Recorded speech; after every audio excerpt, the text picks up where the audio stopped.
রাজামশাই তার দুষ্টু কুকুরকে নিয়ে নদী পার হচ্ছিল। সাথে ছিল দার্শনিক। নৌকাটাও বেশ ছোট। উত্তাল অবস্থা নদীর মাঝে কুকুরটা খুব বেশি লাফালাফি করছিল। তখন দার্শনিক রাজার কাছে যেয়ে বলল, রাজামশাই, আপনি যদি চান আপনার এই কুকুরটাকে আমি বিড়াল করে দিতে পারি। যেহেতু পরিস্থিতি বেশ ঘোলাটে ছিল, নৌকাটা ডুবে যাওয়ার সম্ভাবনা ছিল, তাই রাজা অনুমতি দিল। আর তখনই দার্শনিক এক ধাক্কায় কুকুরটাকে পানিতে ফেলে দিল। পানিতে পড়ার পর কুকুরটা নিজের জীবন বাঁচানোর জন্য হাঁসফাঁস করতে লাগলো এবং নৌকার পাশে চলে আসলো। তখন দার্শনিক কুকুরটাকে তুলে নৌকায় উঠালেন।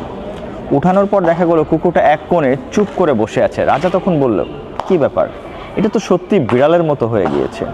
দার্শনিক তখন বললেন, যত সময় না পর্যন্ত এই কুকুর বুঝতে পারেনি যে জলের ভয়াবহতা, নৌকার উপযোগিতা এবং তার নিজের সীমাবদ্ধতা, তত সময় সে নির্বোধের মতো আচরণ করছিল। আমাদের আশপাশে এমন অনেক মানুষ থাকে যারা আসলে তাদের সীমাবদ্ধতা না বুঝে নির্বোধের মতো আচরণ করে, যাতে কিনা অন্যেরা বিপদে পড়ার সম্ভাবনা থাকে। আর এটাই ছিল মোরাল অফ দ্য স্টোরি।